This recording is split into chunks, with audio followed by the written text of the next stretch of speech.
j'ai annoncé que j'aimerais partager avec vous ce matin, c'est refuser la médiocrité et viser l'excellence dans tous les domaines de votre vie. Dans tous les domaines, absolument dans tous les domaines de votre vie. Est-ce que vous êtes d'accord avec moi de dire que le monde dans lequel nous vivons est en ébullition? Il est en effervescence. Le monde autour de nous part dans tous les sens, ça va dans tous les sens et des fois on peut perdre un peu la boussole parce qu'on ne sait plus où on en est avec toutes ces nouvelles qui nous bousculent. On a un monde qui est en ébullition, on a des histoires qui se passent de l'autre côté de la planète qui nous impactent directement. Depuis plusieurs années, on parle du conflit en Ukraine avec la Russie et puis là maintenant il y a depuis plusieurs mois le conflit entre Israël et Gaza. Enfin bref, il y a des situations qui se passent loin de chez nous et qui nous affectent là dans notre vie quotidienne. Le monde dans lequel nous vivons est en ébullition, en effervescence et on sent que nous vivons les derniers moments. On sent que nous vivons les temps, comme la Bible les appelle, les temps de la fin.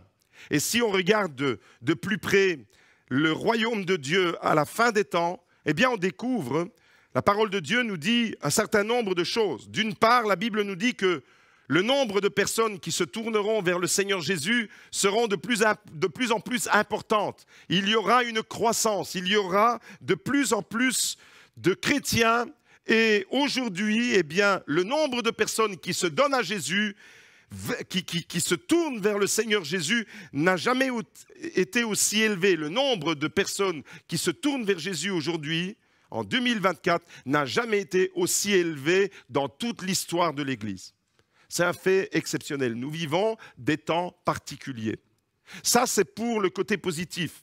Le feu du réveil est là et on voit à différents endroits, dans différentes contrées, dans plusieurs pays, sur plusieurs continents, on voit vraiment l'Esprit de Dieu qui agit et le feu de l'Esprit de Dieu s'allume dans les cœurs et on voit des chrétiens de plus en plus qui louent, qui adorent et c'est réjouissant. Des milliers de personnes se tournent par jour, des milliers de personnes. Je parle de chaque journée. Il y a des milliers de personnes qui se tournent vers Jésus en Chine.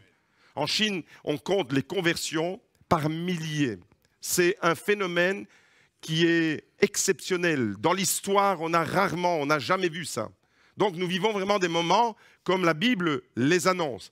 Ça, c'est pour le côté positif qui réjouit nos cœurs. Mais d'autre part, nous devons constater, et vous le constatez avec moi, que le monde n'a jamais été aussi mal, que le thème de Dieu, sa parole, tout ce qui concerne Dieu et le royaume de Dieu, la parole de Dieu est toujours en opposition, ou plutôt le monde, la société dans laquelle nous vivons est souvent en hostilité. On rencontre beaucoup d'hostilité vis-à-vis de Dieu, vis-à-vis de l'Église. Si beaucoup de chrétiens, beaucoup de personnes deviennent chrétiennes et se donnent à Jésus, en revanche, il n'y a jamais eu autant de persécutions. Il n'y a jamais eu autant de chrétiens qui souffrent le martyre parce qu'ils sont chrétiens. Dans certains pays comme la Corée, l'Irak, l'Iran et toutes ces contrées où c'est des dictatures qui empêchent d'entrer même dans le pays avec une Bible. Voyez-vous, et on est pris entre deux feux. On a le bien qui se propage à travers la parole de Dieu et on a en même temps, en parallèle, simultanément, on a le mal qui s'intensifie, exactement comme Jésus l'avait annoncé. Nous vivons des temps prophétiques. Matthieu 24, verset 12 nous dit « à cause de la progression du mal ». Donc il est question d'une progression dans le mal. L'amour du plus grand nombre se refroidira. Et nous assistons à ça quotidiennement. Il suffit d'allumer la télévision, de lire le journal ou d'écouter la radio et d'écouter les informations. Le monde va de plus en plus mal. Et Jésus nous annonce il y a 2000 ans, à cause de la progression du mal, l'amour du plus grand nombre se refroidira. Mais celui qui persévérera jusqu'à la fin sera sauvé. Cette bonne nouvelle du royaume sera proclamée dans le monde entier pour servir de témoignage à toutes les nations. Alors viendra la fin et le peuple de Dieu dit « Amen, Amen, Amen ». Et on peut même ajouter « Maranatha ». Viens Seigneur. Nous vivons ces moments-là, des moments qui sont des moments de paradoxe. D'une part, la Bible nous dit que la bonne nouvelle du royaume va se répandre Et nous le vivons, nous l'assistons. Et aujourd'hui, nous avons tous les moyens médiatiques pour confirmer, pour attester que cette parole qui a été annoncée par Jésus, eh bien, elle est pleinement réalisée aujourd'hui. Nous sommes la génération qui vit ce miracle. D'une part, il y a une parole dans deux versets. Regardez, la progression du mal et la bonne nouvelle du royaume qui est proclamée sur toute la face. Et il y a un contraste en deux versets. On nous dit que le mal progresse et en même temps que l'évangile progresse. C'est comme un paradoxe, voyez-vous. D'une part, la bonne nouvelle, d'autre part, en raison du progrès de l'iniquité, l'amour du plus grand nombre se refroidira. Et l'amour du plus grand nombre qui se refroidit, l'amour vis-à-vis de Dieu, l'amour vis-à-vis des frères et des sœurs. Et on vit comme ça dans une société où l'amour est malade. Nous vivons dans une société où l'amour est malade, l'amour est blessé, l'amour a été déformé. Ça, c'est notre société dans laquelle nous vivons. Et au milieu de tout ça, au milieu de ce paradoxe, il y a vous et moi. On est pris au milieu de cette tension entre ce qui nous réjouit, l'évangile qui progresse, partout il y a des conversions, les églises vivantes qui vivent dans la puissance du Saint-Esprit sont de plus en plus nombreuses. Certaines églises qui ont nié la parole de Dieu ferment leurs portes, mais les églises qui proclament la puissance de la parole sous l'onction du Saint-Esprit sont de plus en plus nombreuses. Les églises traditionnelles qui ont renié la foi, leur amour s'est refroidi, elles vont décliner les unes après les autres. Mais le peuple de Dieu ira en croissant. Ça nous réjouit. Et d'un autre côté, ce qui ne nous réjouit pas, eh bien, c'est de voir que chaque jour, le mal va toujours plus loin. Il va y avoir une progression dans le mal. Et il y a une tension qui n'est jamais levée. Et jusqu'à la fin des temps, jusqu'au retour de Jésus, eh bien, cette tension, elle sera toujours là. Et au milieu de tout ça, il y a toi et il y a moi. Notre vie se déploie précisément au milieu des forces opposées. Il y a des forces, énergies qui s'opposent. Mais moi, ce matin, j'aimerais déclarer que malgré ce contraste entre le bien et le mal, malgré cette tension qui est toujours là, il est tout à fait possible aujourd'hui d'avoir une vie qui plaît à Dieu. Il est tout à fait possible de mener une vie au service de Dieu. À part 2-3 amens timides juste ici devant moi, il y en a qui n'ont vraiment pas envie. Le décalage horaire, ce n'est pas maintenant, c'est pour nous. Quand on vous suivra de Phoenix, il y aura 9 heures de décalage. Quand on sera en direct avec vous, pour nous, il sera 2-3 heures du matin. Et là, on sera en plein décalage horaire. Mais là, vous êtes en direct avec moi. Je crois que malgré ce contraste entre le bien et le mal, ces forces qui s'opposent, il est possible, aujourd'hui, en 2024, dans une société pourrie, il est possible de mener une vie qui plaît à Dieu. Il est possible d'être au service de Dieu, d'avoir une vie qui le glorifie, à la gloire de Dieu. Et ce matin, on va découvrir ensemble les caractéristiques des enfants de Dieu qui mènent une vie qui plaît à Dieu. Les caractéristiques d'une vie consacrée à Dieu, qui fait plaisir à Dieu. Je crois que quand Dieu regarde le monde, il doit se réjouir et en même temps, il doit être dépité. Dire, mais qu'est-ce que vous êtes en train de faire avec le monde que je vous ai donné? Qu'est-ce que vous êtes en train de faire avec ma parole? Vous êtes en train de faire n'importe quoi. Et je crois qu'à la fois, il y a de la joie dans le cœur du Père et il y a de la tristesse, voyez-vous? Mais malgré ça, malgré ces contrastes, il est tout à fait possible, et on va découvrir ensemble ce matin les caractéristiques d'une vie de qualité. Est-ce que ça vous intéresse? Une vie de qualité qui reçoit l'approbation et la faveur de Dieu. Une vie de qualité, une vie qui plaît à Dieu, une vie qui vise à l'excellence, une vie qui réalise des choses merveilleuses pour la gloire de Dieu. C'est notre génération. Et tu peux faire partie de cette génération-là, malgré le contraste, malgré que toi et moi, nous sommes pris entre des courants contraires. C'est comme si on faisait du rafting. Vous savez, c'est quoi le rafting? Rafting, c'est descendre des courants d'eau dangereux même. Il faut être expert pour faire du rafting. Et il y a des courants contraires comme ça et on peut être ballotté dans tous les sens.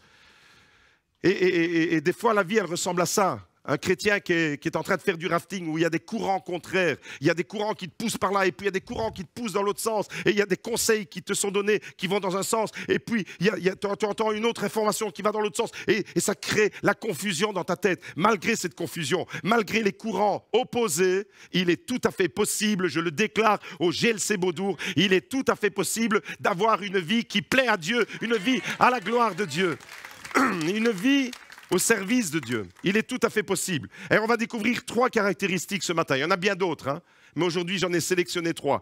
Caractéristique numéro 1. Les hommes et les femmes qui sont des instruments puissants entre les mains de Dieu évoluent dans un monde hostile tout en progressant dans l'œuvre de Dieu. Tu vas évoluer, mon ami, tu vas évoluer dans un monde qui va exercer une pression constante sur toi. Une pression constante qui va mettre des difficultés, qui va te mettre des bâtons dans les roues, qui va vouloir, il y a une force. Cette force, nous, en tant que chrétiens, nous savons d'où elle vient. Nous savons que le diable, Satan, c'est le prince de ce monde et c'est lui qui exerce cette pression. Spirituellement, elle est invisible, mais concrètement et matériellement dans notre vie, elle peut devenir même très matérialisée, très physique cette opposition. Et le chrétien va évoluer. Dis-le à ton voisin, tu vas évoluer dans un monde hostile, mais tu vas progresser dans l'œuvre de Dieu. Ça, c'est la première caractéristique. Celui qui veut marcher avec Dieu, celui qui veut remporter des victoires pour la gloire de Dieu. Est-ce que ce matin, tu fais partie de cela? Celui qui veut marcher avec Dieu, allez-y. Je vais vous dire un truc, entre vous et moi, ça reste entre nous.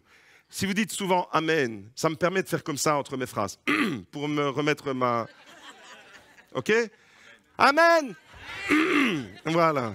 Vous avez compris comment ça va fonctionner aujourd'hui? Celui qui veut marcher avec Dieu. Celui qui veut remporter des victoires. Celui qui veut recevoir l'approbation de Dieu. Moi, j'ai envie de recevoir l'approbation de Dieu. Je n'ai pas envie de recevoir l'approbation des hommes. Les hommes vont vous calomnier. Les hommes vont vous dire tas de mensonges sur vous. Mais moi, ce qui m'importe, c'est ce que Dieu dit sur moi. N'écoute pas ce qu'on va dire sur toi. N'écoute pas ce qu'on écrit sur toi sur les réseaux sociaux. Ne tombe pas dans le piège de te venger et de... Non. Cherche l'approbation de Dieu. Et celui qui veut chercher l'approbation de Dieu sera toujours confronté à des forces d'opposition. C'est comme ça depuis toujours. La Bible, elle est remplie d'exemples. Moïse a été confronté à Pharaon. Une force d'opposition. Merci, Jad. David a été confronté à Goliath. Goliath, le géant, et Saül, le roi d'Israël, qui voulait tuer David littéralement.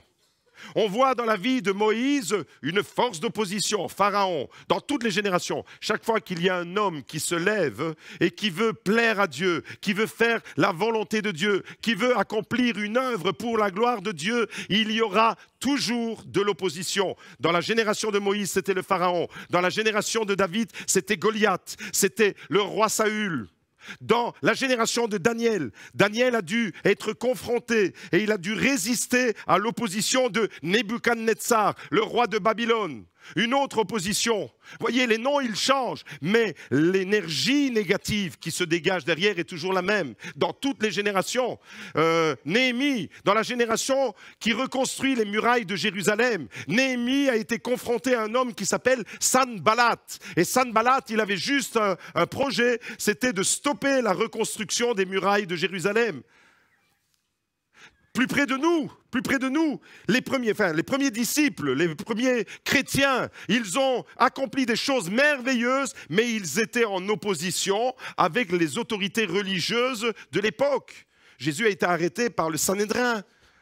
Les disciples, les premiers chrétiens, vous lisez ça dans les Actes des Apôtres, étaient confrontés à un courant d'opposition qui voulait tout simplement les faire taire afin que le nom de Jésus ne soit plus proclamé dans les rues de Jérusalem. Mais les chrétiens ont continué. Plus près de nous maintenant, dans notre génération du XXe siècle, Martin Luther King. Martin Luther King, un pasteur qui a proclamé certainement la prédication la plus célèbre des temps modernes. I have a dream. J'ai un rêve, je fais un rêve. Martin Luther King a été confronté dans les années 50-60 à la ségrégation raciale, à cette opposition qui traversait la société américaine entre les Noirs et les Blancs, et les Blancs qui exerçaient un racisme contre les Noirs, et la société américaine était divisée. Martin Luther King qui a mené un combat noble, il était confronté à des courants d'opposition. D'ailleurs, il a été tué. Il a payé avec sa propre vie. Nelson Mandela, en Afrique du Sud, il a passé 27 années de sa vie en prison. 27 ans incarcéré parce qu'il luttait contre l'apartheid. Lui aussi, dans un pays où les Noirs et les Blancs étaient divisés, séparés, les Noirs ne pouvaient rien faire et c'était les Blancs qui avaient pris le pouvoir là-bas. Voyez-vous, dans toutes les générations, j'ai pris 6 exemples aujourd'hui. Je pourrais prendre des exemples à l'infini. Chaque fois qu'il y a un homme, une femme qui se lève pour accomplir quelque chose de puissant pour la gloire de Dieu, il y a des courants d'opposition. Et il y en aura dans ta vie. Et il y en aura sur toi. Et il y en aura contre notre Église. Et il y en aura contre tous les serviteurs de Dieu qui veulent marcher fidèlement avec la parole de Dieu et qui veulent réaliser des choses merveilleuses. Ça, c'est une loi, le premier principe des hommes et des femmes qui sont des instruments puissants entre les mains de Dieu. Parce que je crois ce matin, je le déclare sur ta vie, tu vas devenir un instrument puissant entre les mains de Dieu. Tu vas devenir quelqu'un de redoutable. Tu vas devenir un chrétien dangereux. Dis à ton voisin, je veux être un chrétien dangereux. Mais pas contre toi. Rassure-le tout de suite. Dis-lui, pas contre toi. Je veux être un chrétien dangereux pour m'attaquer aux puissances des ténèbres. Je veux que les ténèbres reculent de par ma vie, de par ma consécration, de par la puissance du Saint-Esprit qui va habiter ma vie. Je veux être dangereux, je veux que le diable me redoute et je ne veux plus avoir peur du diable. Je veux que ce soit lui qui craigne les chrétiens. Chaque fois qu'il y a des hommes et des femmes qui vivent avec ce projet-là, il y a des courants d'opposition, mais chaque fois, l'œuvre de Dieu évolue. Elle évolue dans un monde hostile, certes, mais elle progresse dans l'œuvre de Dieu. Et ce matin, j'aimerais le déclarer sur ta vie. Tous ces hommes que je viens d'énumérer, qui sont là devant vous, étaient appelés par Dieu pour une mission bien précise. Tu vas être appelé, tu es appelé, tu seras appelé pour une mission précise. Ces hommes étaient appelés pour une mission précise et glorieuse, pour la gloire de Dieu. Mais aucun d'eux n'est entré dans sa destinée sans avoir été confronté à de durs combats. Ce matin, il faudra te préparer. Tu vas mener des combats. Si tu veux entrer dans une destinée glorieuse, prépare-toi au fighting. Dis-lui, je veux être un fighting pour Jésus. Je veux faire du fight. Fighting. Je ne veux pas être un fighting, hein, je veux un fighter. Un fighter pour Jésus. Amen.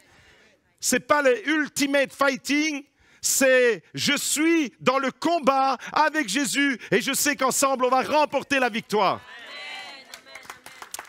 La Bible nous dit clairement on peut le comprendre ce matin, comme ces hommes qui ont accompli une mission particulière, tellement merveilleuse, tellement puissante. Regardez, Moïse, il fait sortir le peuple de l'esclavage en Égypte et il le conduit jusqu'aux portes de la terre promise.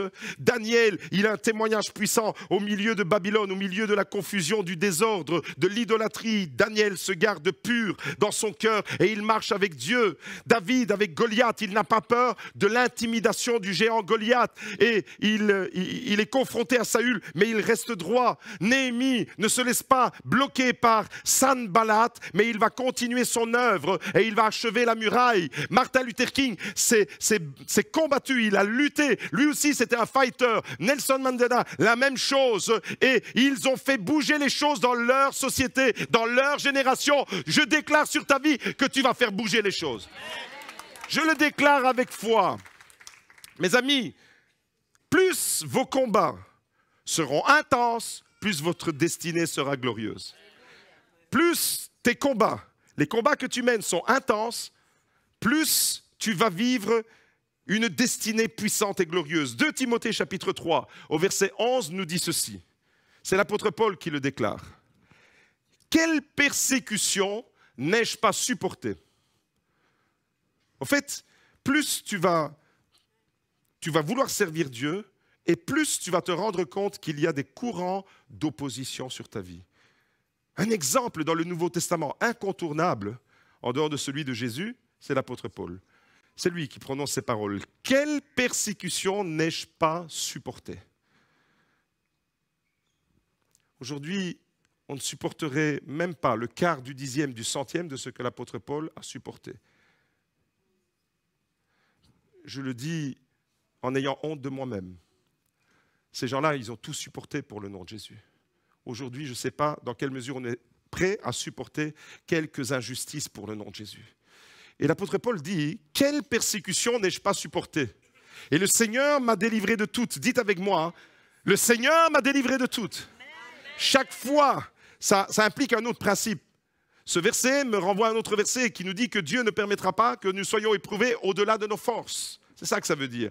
Et là, il est persécuté. Il a supporté des persécutions. Et l'apôtre Paul déclare, mais de toutes ces persécutions, le Seigneur m'a délivré de toutes ces forces d'opposition.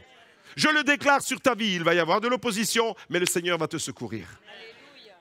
Regardez la suite. Du reste, tous ceux qui veulent vivre pieusement. Est-ce qu'il y a parmi nous ce matin des personnes qui ont envie de vivre pieusement? C'est-à-dire qui veulent vivre pour la gloire de Dieu, en respectant Dieu, en respectant les commandements de Dieu, en ayant une attitude juste. Est-ce qu'il y en a? Il y a à part quelques personnes? C'est tout? Alléluia. Alors attachez vos ceintures parce que regardez la suite. Du reste, tous ceux qui veulent vivre pieusement en Jésus-Christ seront persécutés. Voilà la contrepartie. Force d'opposition. Tu fais partie d'un projet glorieux, mais tu vas être confronté à une force d'opposition qui va venir constamment t'attaquer.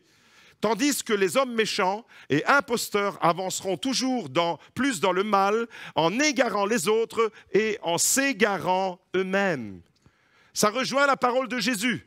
Tu vas vivre pieusement et l'Église veut avancer dans cette dynamique-là, vivre dans la crainte de Dieu, vivre pour la gloire de Dieu, accomplir des choses merveilleuses, faire grandir le royaume de Dieu, dépeupler l'enfer, aller sauver des âmes, aller chercher ceux que le diable tient captifs.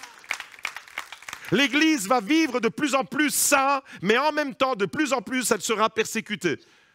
Et en même temps, la croissance vers le mal va s'intensifier. Les hommes méchants et imposteurs avanceront toujours plus dans le mal, en égarant les autres et en s'égarant eux-mêmes. Voilà le triste constat de la société dans laquelle nous vivons. Mais en même temps, qu'est-ce que ça fait du bien de savoir que nous participons à un projet qui vient de Dieu et qui est tellement puissant et tellement glorieux. Est-ce que ce matin, tu es prêt à dire avec moi alors, Seigneur, je veux être un instrument efficace entre tes mains.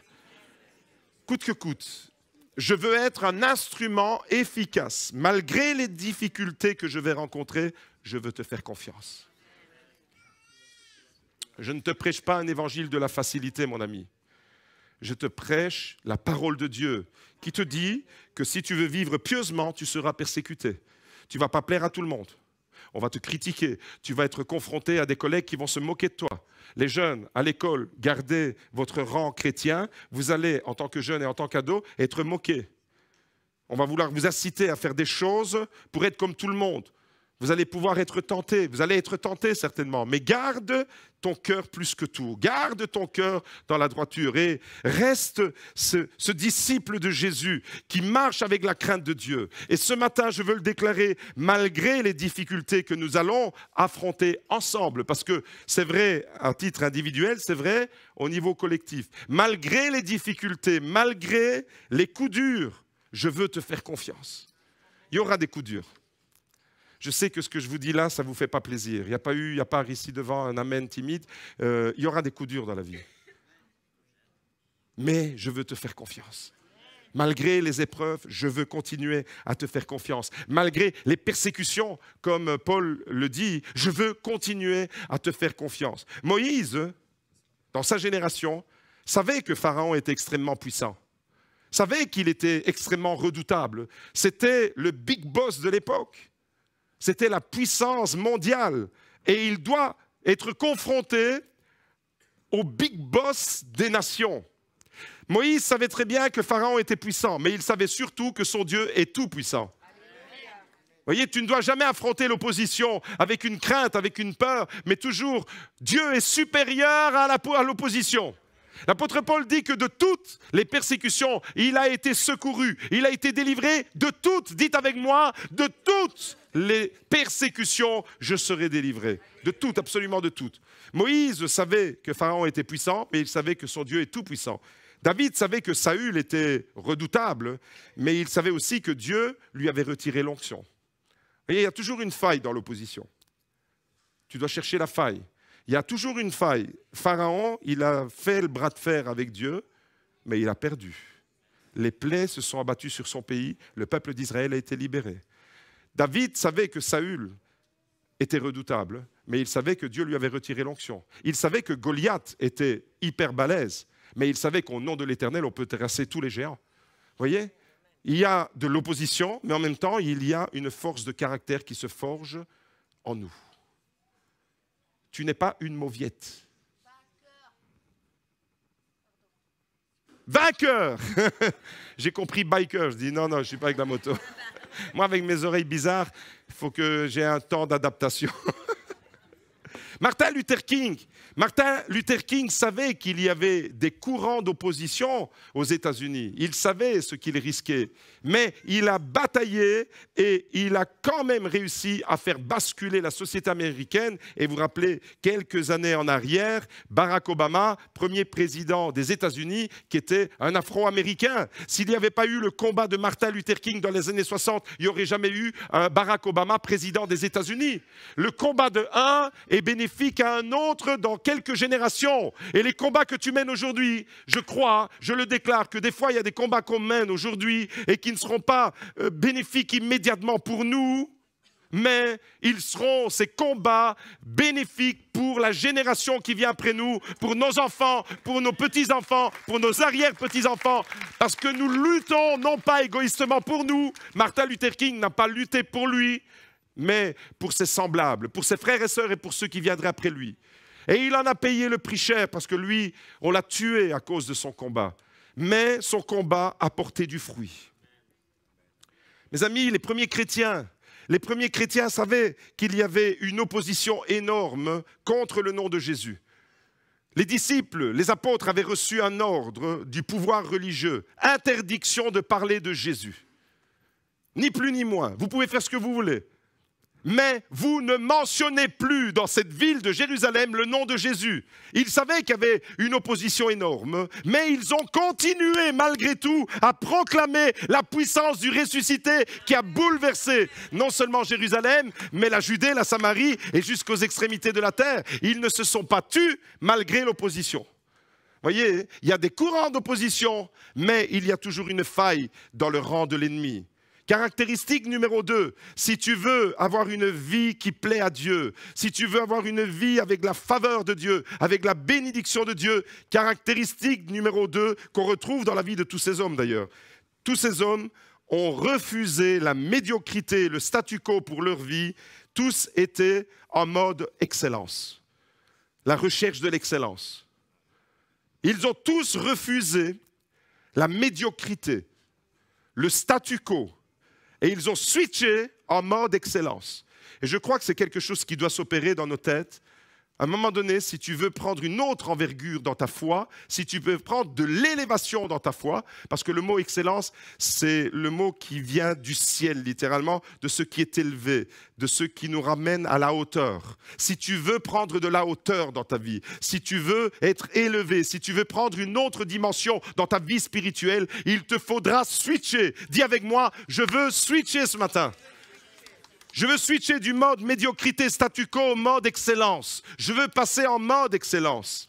Mon frère, ma sœur, quand tu as la mentalité du ressuscité, la semaine dernière, je vous parlais de ça, la mentalité du ressuscité, eh bien, tu refuses la médiocrité et tu recherches l'excellence dans tout ce que tu fais. Tu recherches l'excellence dans tout ce que tu fais. Le statu quo, la médiocrité, c'est le statu quo. Alors, le statu quo, c'est quoi ? Le statu quo, c'est quand tu te plains des choses qui ne vont pas dans ta vie, mais tu ne fais rien pour que ça change. Ça, c'est le statu quo. Combien de gens je connais qui se plaignent de tout ? Tu te plains, mais tu ne fais rien pour changer, tu ne fais rien pour améliorer. Les choses qui te dérangent, eh bien, tu n'es pas engagé, Tu es juste en train de te plaindre. Mais moi, je n'ai jamais vu le monde progresser avec des gens qui se plaignent. J'ai vu le monde changer avec les combats de tous ceux qu'on vient de mentionner, avec Moïse, avec David, avec Daniel, avec Néhémie, avec Nelson Mandela, avec Martin Luther King et avec tous ceux qui vont jusqu'au bout de leur combat, non pas parce qu'ils se plaignent, mais parce qu'ils sont dans l'action. Et ils ont à un moment donné switché. Nelson Mandela, il accepte d'être incarcéré pendant 27 ans, mais il tient sur son combat. Il n'a pas lâché. Il aurait pu, à maintes reprises, on lui a fait des propositions. Abandonne ton combat et t'es libéré. Il n'a jamais abandonné son combat. Vous voyez, il était soumis à la tentation de la corruption. À l'époque, le régime blanc voulait le soudoyer en disant « Allez, arrête ton combat et on te libère ». Il n'a jamais. Et depuis sa prison, c'est depuis les bas-fonds de sa prison, humainement parlant, quand tu es en prison, tu es dans la pire posture que tu puisses imaginer. Eh bien, c'est de là. Quand tu mènes le bon combat de la foi, c'est de là, même si tu es en prison, même si, aux yeux de tout le monde, tu es privé de liberté, tu ne sais pas agir comme tu veux, eh bien de là, tu es en train de faire changer les choses pour les générations à venir. C'est puissant quand tu mènes le bon combat. Mes amis, le statu quo, c'est tout à fait le contraire. C'est tu te plains des choses qui ne vont pas dans ta vie. Des fois, tu regardes ta vie et tu te plains. Impression des fois que les églises sont remplies des schtroumpfs grognons.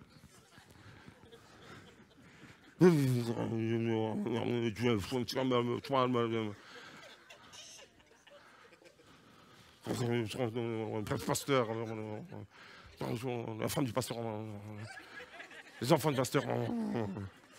Et on est comme ça, toujours en train de râler. Le statu quo, c'est quand spirituellement tu n'évolues pas, mais tu ne fais rien pour que ça change. Spirituellement, ça fait des années que tu es au même stade. Spirituellement, tu n'as pas fait une percée. Spirituellement, tu n'as pas remporté une victoire. Spirituellement, au lieu de progresser, tu as régressé. Tu te plains de ça. Mais tu ne fais rien pour que ça change. Ça, c'est le statu quo. Ça, c'est mentalité, médiocrité. La médiocrité, c'est quand le niveau de qualité qui est requis n'est pas atteint. La médiocrité, c'est quand tu es en dessous du niveau de qualité que Dieu attend. J'aimerais te dire, mon frère, ma sœur, Dieu ne t'a pas destiné à la médiocrité. La vie chrétienne est incompatible avec la médiocrité. Il y a une recherche d'excellence dans le combat de tous ceux qui sont approuvés de Dieu. Peut-être que tu te plains parce que tu penses que Dieu ne te parle pas. Tu dis, comment ça se fait? Dieu parle aux autres et moi, il ne me parle jamais. Mais tu n'ouvres jamais ta Bible pour qu'il te parle. Statu quo. Ta Bible reste fermée. Statu quo. Tu te plains de ton travail. Combien de gens j'entends se plaindre de leur travail? Combien de personnes se plaignent d'une vie misérable? Tu es dans la roue de l'hamster et tu tournes en rond et tu feras toujours la même chose. Tu te lèves, tu vas travailler, tu rentres à la maison, tu es vidé et ta vie, c'est une boucle sans fin.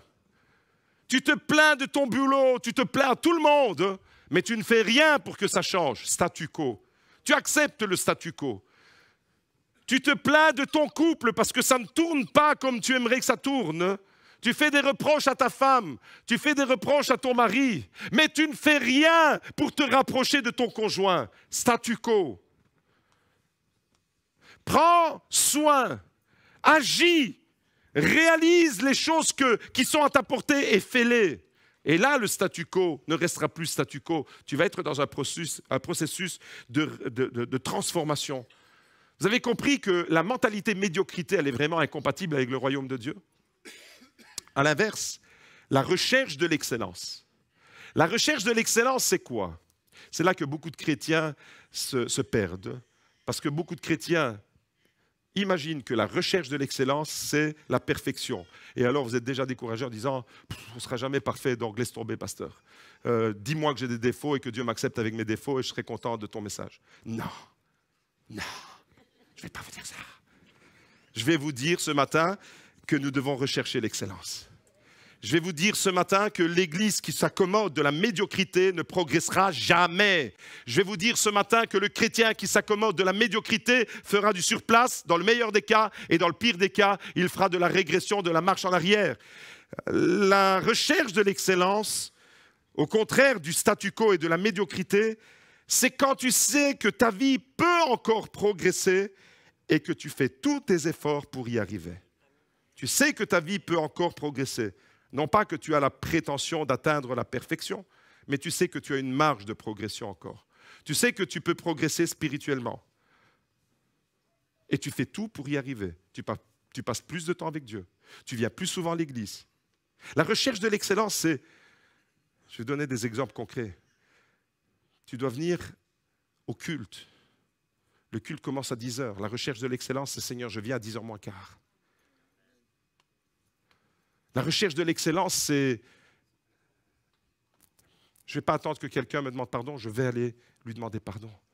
La recherche de l'excellence, c'est des actes concrets. C'est quand tu sais que ta vie, dans tous les domaines, dans le domaine spirituel, dans le domaine relationnel, dans le domaine familial, dans le domaine de la vie de l'Église, dans tous les domaines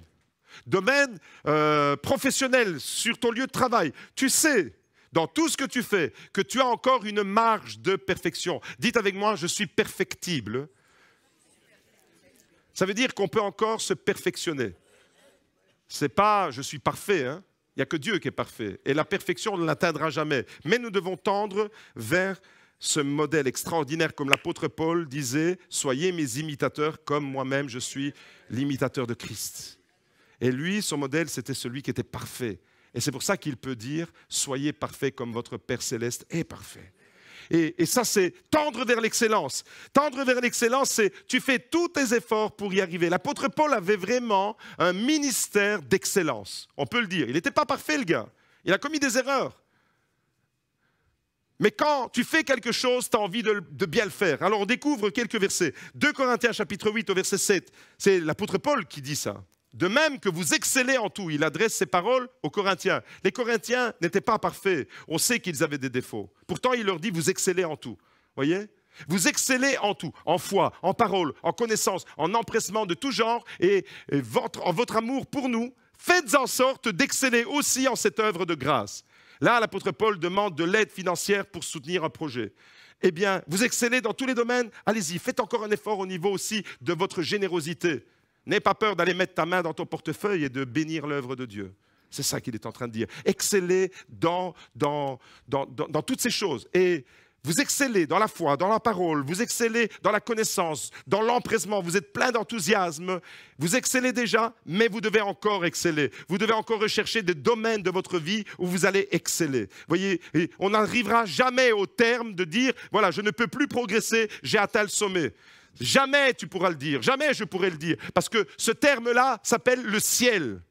Et c'est quand on sera au ciel qu'on sera dans un monde de plénitude parfaite.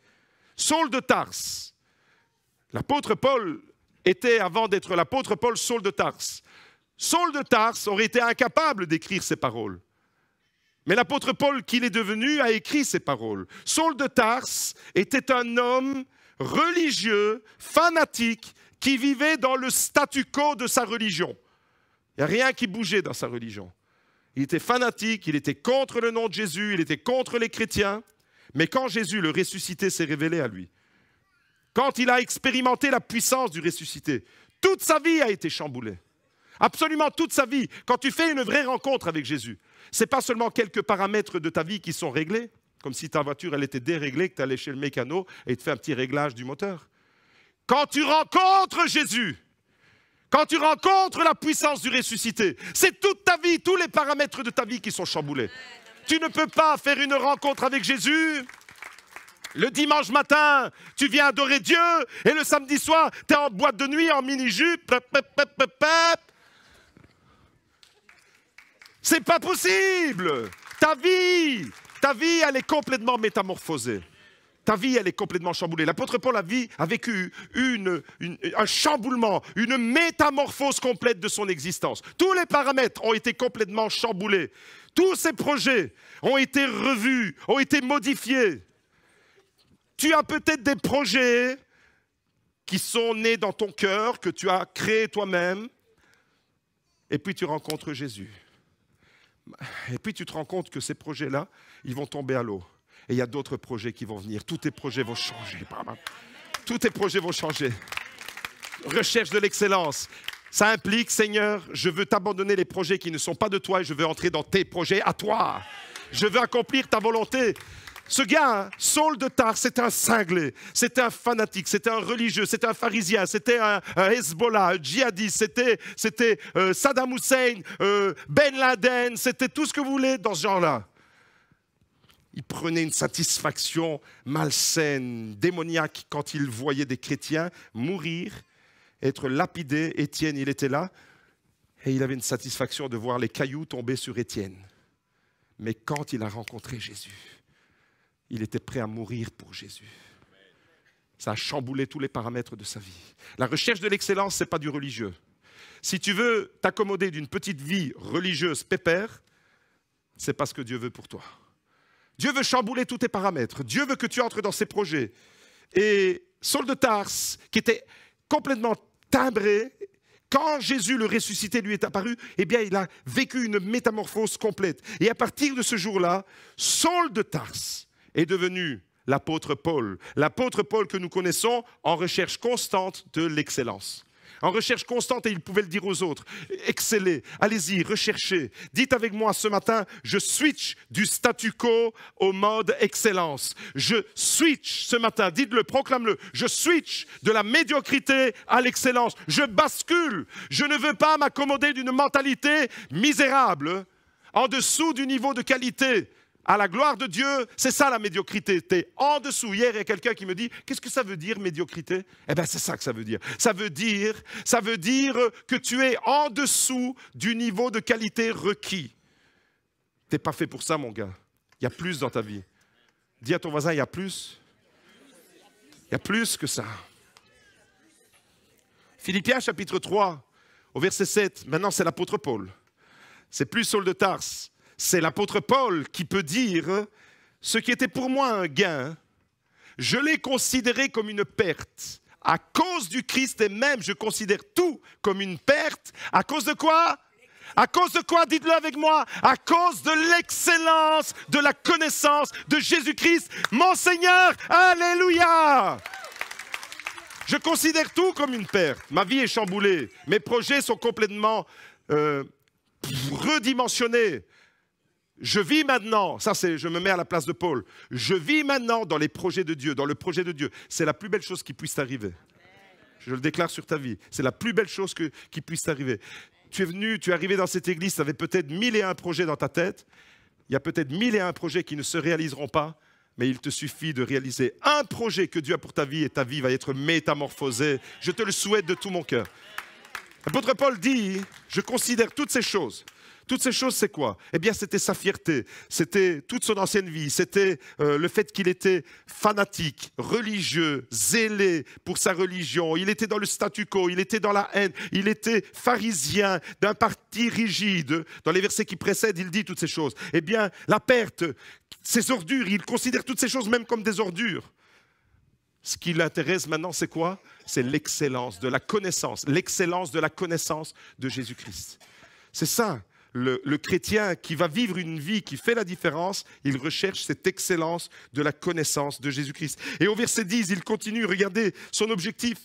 Mon but est de le connaître, lui, ainsi que la puissance de sa résurrection et la communion de ses souffrances. Si moi j'avais écrit ce texte, je me serais arrêté à mon but est de le connaître lui, ainsi que la puissance de sa résurrection. Basta, on ne va pas plus loin. Mon but c'est de connaître lui, ainsi que la puissance de sa résurrection, c'est tout. Saint-Esprit, tais-toi, ne me rajoute pas. Non, l'apôtre Paul, c'est pas seulement la puissance de sa résurrection, c'est la communion à ses souffrances. Quand tu fais cette déclaration, tu sais ce que tu es en train de dire? Seigneur, je suis prêt à souffrir pour toi.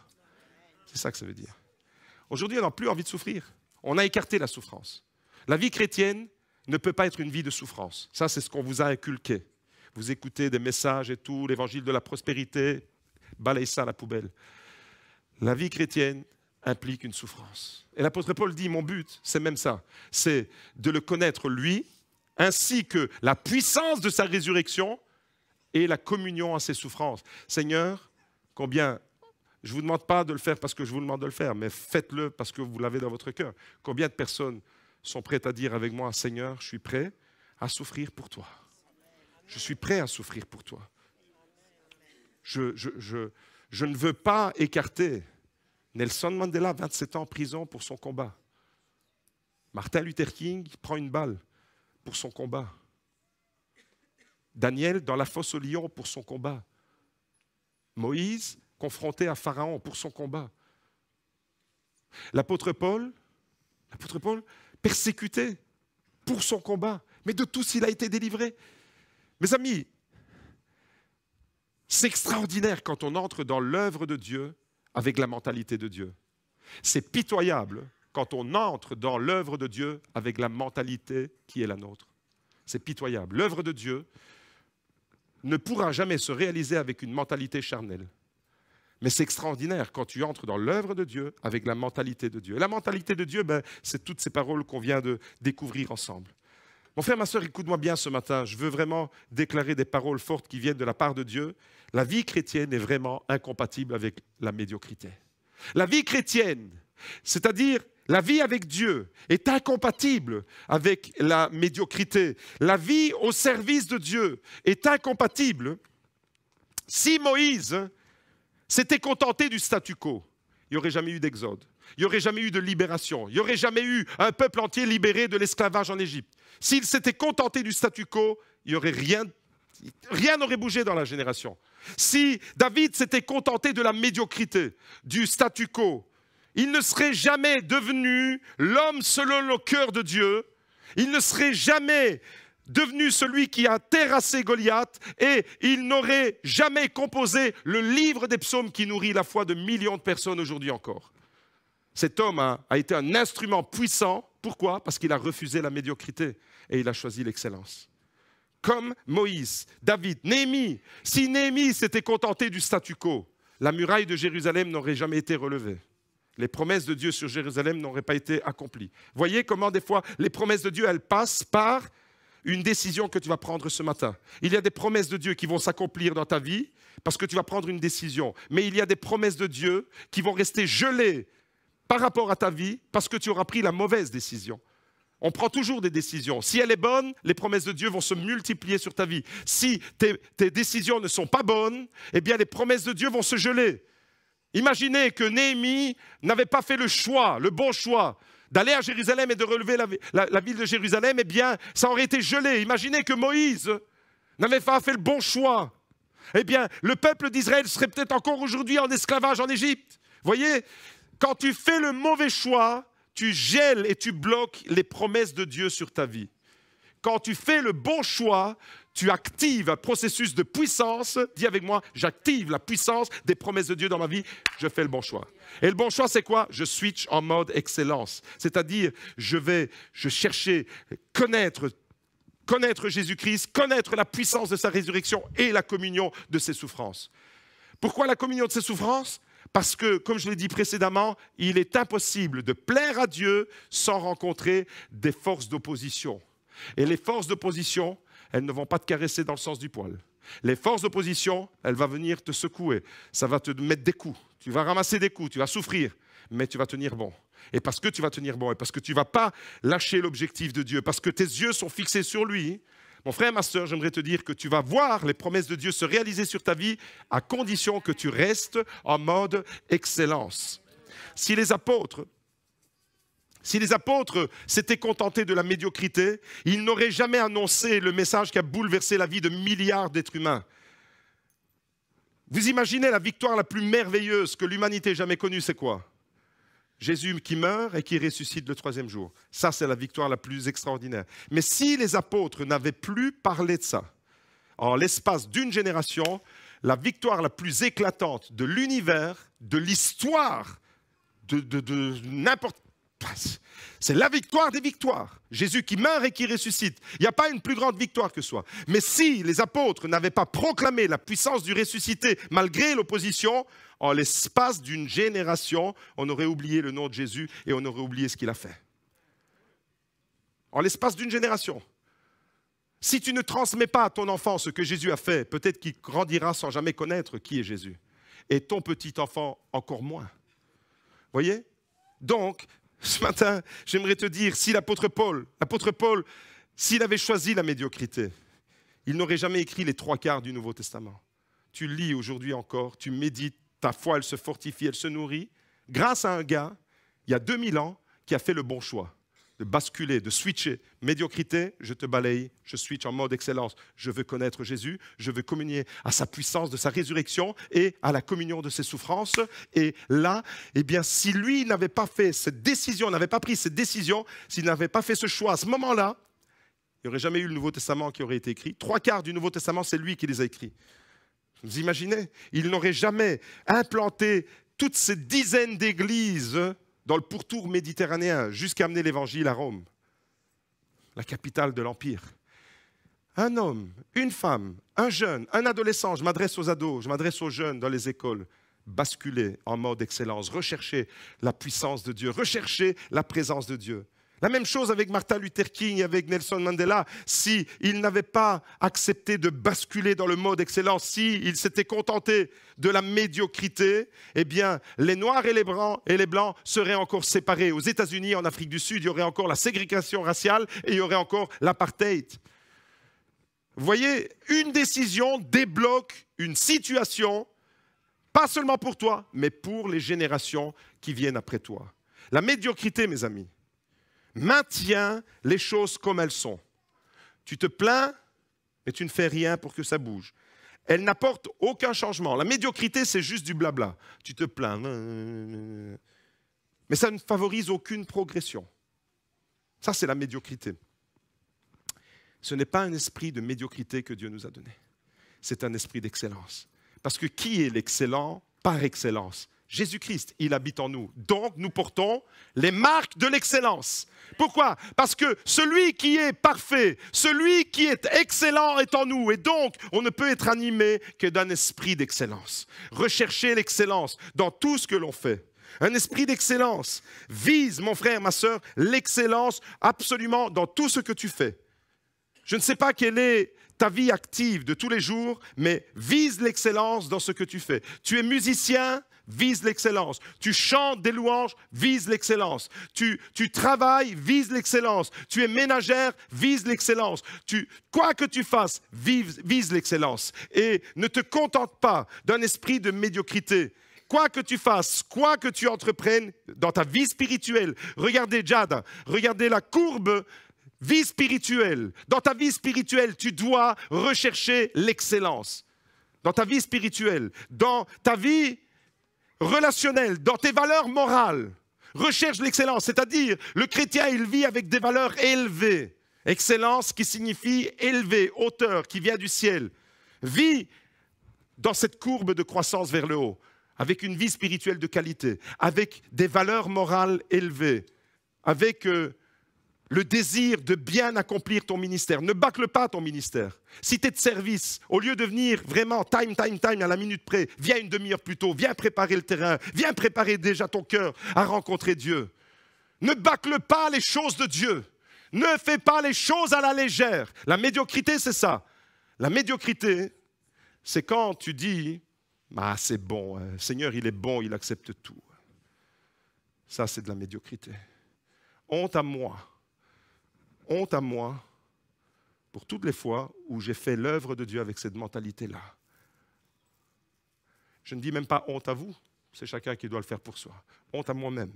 Pour toutes les fois où j'ai fait l'œuvre de Dieu avec un esprit de médiocrité. La recherche de l'excellence. Qu'est-ce qui me pousse à la recherche de l'excellence? Pas seulement tous les modèles des hommes qu'on vient de découvrir ce matin, mais celui qui est en moi. Excelle dans ton domaine. Cherche à te dépasser. Ne te contente jamais du résultat que tu as obtenu, parce qu'il y a encore plus. Tu peux atteindre un niveau encore plus élevé avec la grâce de Dieu, avec la faveur de Dieu, une vie spirituelle de qualité, une vie de communion, une vie d'intimité avec Dieu, une vie de pam, pam, pam avec la parole de Dieu. Tu lis la parole et les versets de la Bible te parlent de façon extraordinaire. Dieu te parle, tu es en communion avec le ciel. Tu vis une vie de qualité. Passe du temps comme ça, dans les valeurs morales, mais ton niveau moral élevé. C'est-à-dire, le chrétien d'excellence, il ne peut pas avoir deux faces. Il ne peut pas jouer aux chrétiens. Il ne peut pas sortir de ce lieu et après aller dans une vie de débauche. Ce n'est pas possible, ça. Ça, c'est même pire encore que la médiocrité. C'est vraiment la sous-médiocrité. Mon frère, ma sœur, dans ton service, dans les relations interpersonnelles, dans le type de relation, dans les relations, dans ton couple, investis. Fais augmenter le niveau de qualité de ta vie de couple. Augmente, c'est entre tes mains. Il y a plusieurs mariages qui se préparent. J'aimerais dire, préparez-vous à l'excellence. Vous allez devoir amener le petit déjeuner au lit à votre bien-aimé. Ça fait 32 ans que j'attends. Dans la réalisation des projets, cherche. Il y a une solidarité masculine qui est en train de se lever ici. Le syndicat des hommes est en train de se forger. Dans tout ce que tu entreprends, dans tes projets, dans tes relations, dans ta vie spirituelle, dans tout, recherche l'excellence. Ne te contente pas de la médiocrité. Dieu n'aime pas la médiocrité. Dieu t'aime avec tes défauts, mais il n'aime pas que tu restes avec une mentalité de médiocrité. J'ai dit tout à l'heure que Dieu t'aime tellement qu'il te prend comme tu es, mais il t'aime tellement qu'il ne te laisse pas comme tu es. Il te transforme. C'est ça l'excellence. Viser l'excellence ne signifie pas atteindre la perfection. Parce qu'on pourrait se sentir un peu coupable, un peu sans vouloir de dire « je ne suis pas à la hauteur, alors je ne suis pas un bon chrétien ». Non, viser l'excellence ne signifie pas atteindre la perfection. Ça signifie se fixer un but élevé, donner le meilleur de nous-mêmes pour essayer d'atteindre cet objectif. Donner le meilleur de nous-mêmes, c'est-à-dire que c'est plus une question d'intention que de réalisation. Viser l'excellence, ce n'est pas la réalisation en soi, c'est le dépassement de soi. Est-ce que vous me suivez? Ce n'est pas la réalisation, je suis satisfait, j'ai atteint l'excellence. Là, ce serait de l'orgueil. C'est le dépassement de soi, c'est l'intention. Est-ce que tu mets tout en œuvre dans ton cœur et dans ta vie pour te dépasser? Tu donnes le meilleur de toi-même. Si même tu n'as pas atteint l'objectif, Dieu il voit ton cœur, Dieu voit les intentions de ton cœur. C'est ça la recherche de l'excellence. Et j'aimerais dire ce matin à chacun d'entre nous, j'aimerais vraiment qu'on puisse l'entendre. Des fois, les choses ne bougent pas dans notre vie. Non pas parce que Dieu n'accomplit pas de miracles, mais parce que nous nous contentons et nous nous installons dans une mentalité de médiocrité. Les choses ne changent pas parce que Dieu est incapable de les changer. Les choses ne changent pas, il n'y a pas de miracle dans nos vies, non pas parce qu'il est incapable de les accomplir, mais parce que nous nous sommes installés dans une mentalité de statu quo et de médiocrité. Nous acceptons ça. Alors, il n'y a rien qui bouge, il n'y a rien qui se passe. Je termine avec la caractéristique numéro 3 et l'équipe de louange peut me rejoindre.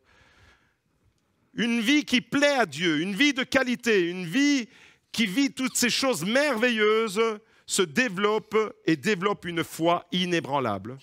Une foi inébranlable, une foi qui tient bon. Une foi, non pas qui vacille, tantôt je crois, tantôt je ne crois pas, tantôt je suis engagé, tantôt je suis désengagé.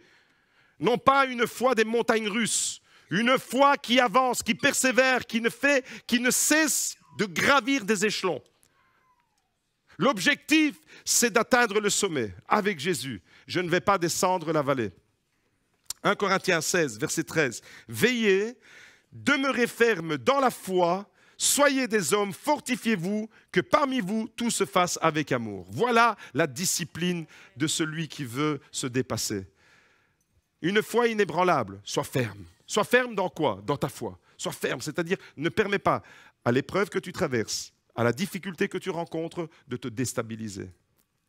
Des fois, l'ennemi, il n'a vraiment pas beaucoup de difficultés avec nous. Bam, il tape comme ça à peine avec son petit doigt et on est complètement ébranlé. Colossiens chapitre 2, au verset 6. Ainsi donc, tout comme vous avez accueilli le Seigneur Jésus-Christ, marchez en lui, soyez enracinés et fondés en lui, affermis dans la foi. Dites avec moi, affermis dans la foi. Affermis dans la foi telle qu'elle vous a été enseignée. Et soyez-en riches en exprimant votre reconnaissance à Dieu. Amen, amen, amen. Le principe, mes amis, c'est le suivant. Fais ta part et Dieu fera la sienne. Ou plutôt, Dieu a déjà fait sa part, maintenant fais ta part. Dieu, il a déjà tout fait. Maintenant, c'est à toi de jouer. Maintenant, c'est à toi de dire, dans ma tête, je switch en mode, je bascule, je renonce à la médiocrité, au statu quo et je switch en mode excellence. Ne promène pas des regards inquiets sur tes problèmes. Mon frère, ma sœur, laisse à Dieu le soin d'agir dans ta situation. Et la bonne nouvelle, c'est qu'il va le faire. L'apôtre Paul disait... Combien de persécutions n'ai-je pas enduré, mais de toute l'éternel. Le Seigneur, mon Dieu, mon Sauveur, Jésus, m'en a délivré. De tout, il va le faire. Ne promène pas des regards inquiets. Je m'adresse à quelqu'un ce matin. Tu as des difficultés, ne promène pas des regards inquiets. Laisse Dieu agir dans ta situation. Toi, marche avec Dieu. Ce qu'il te demande, c'est quoi? C'est de marcher avec Dieu.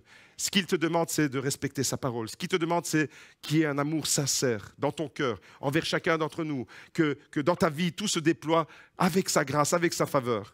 Une foi inébranlable, qui ne se laisse pas déstabiliser facilement, c'est quoi? C'est quand tu sais que Dieu peut intervenir à n'importe quel moment dans ta situation. Tu es dans la difficulté, mais tu sais que pam, Dieu peut intervenir d'une manière ou d'une autre. Tu ne sais pas comment il va s'y prendre, mais il va intervenir. Tu ne sais pas comment il va faire, mais il va débloquer la situation. Ça, c'est une foi inébranlable. Dieu, mon frère, ma sœur, la bonne nouvelle, j'ai déjà lu quelques fois ce livre. Et je sais comment ça se passe. Dieu n'est jamais à l'avance, il n'est jamais en retard. Tout ce qu'il fait est parfait en son temps. C'est l'Ecclésiaste qui le dit. L'Ecclésiaste lui dit, Dieu fait toutes choses belles en son temps. Tout ce qu'il fait est parfait en son temps. Et ce matin, j'aimerais te dire, fais confiance au timing de Dieu. Est-ce que les musiciens peuvent commencer, s'il vous plaît? Merci. Il ne faut pas attendre que je vous le dise. Même si au moment où tu es... Ça, c'est l'excellence, vous voyez? Mode excellence, c'est j'anticipe. Si, au moment où tu entends ce message, tu es en difficulté, tu sais que Dieu va intervenir. Si au moment où tu traverses une épreuve, l'ennemi veut s'acharner pour te faire croire que tu es foutu, tu sais que Dieu va intervenir. C'est ça, la foi inébranlable. C'est ça. C'est même si tu subis ce qu'on n'aime pas subir. Vous et moi, on n'aime pas subir ça. Même si tu subis une injustice, tu sais que Dieu va intervenir dans ta situation. Tu sais que Dieu, tu lui fais confiance. La foi inébranlable, c'est Seigneur, je ne fais pas confiance à mes capacités, je ne fais pas confiance à la situation extérieure. Je sais que je suis pris entre les deux feux là. Des bonnes choses, des mauvaises choses, je suis pris là, dans le carrefour de la vie, mais je sais que tu vas intervenir dans ma situation. Je te fais confiance. C'est ça, le mode excellence que je veux rechercher. Est-ce que ce matin, tu as compris les principes qui doivent gouverner? Je crois qu'il y a des principes dans nos vies qui doivent gouverner notre vie. Des principes qui gouvernent la vie de celui qui plaît à Dieu, de celui qui recherche la faveur de Dieu. Tu sais que tu vas rencontrer de l'opposition, mais tu agis quand même pour la gloire de Dieu. Premier principe. Deuxième principe, tu refuses la médiocrité, le statu quo, et tu vises l'excellence. Troisième principe, tu développes une foi inébranlable. Et quand tu as vécu ces trois choses-là, alors tu es bon pour vivre ce verset extraordinaire qu'on trouve dans les psaumes, psaume 60, au verset 14. Avec Dieu, nous ferons des exploits. C'est lui qui écrasera nos ennemis. Avec Dieu, nous ferons des exploits. Tu es destiné à ça. Avec Dieu, nous ferons des exploits, c'est-à-dire que tu vas te dépasser avec Dieu. Regarde, il y a trois choses que j'aimerais épingler dans ce verset et on termine avec ça. Il est écrit « avec Dieu ». Ça, c'est ta position. Est-ce que tu es ce matin avec Dieu? Tous ceux qui sont sans Dieu, restez assis. Pour tous ceux qui sont avec Dieu, tenez-vous debout. Parce qu'il va se passer quelque chose. Avec Dieu, c'est ta position, ça. C'est ta position. OK? La deuxième chose, c'est nous ferons des exploits. Ça, c'est une action. De ta position, il y a une action qui va jaillir. Tu me suis?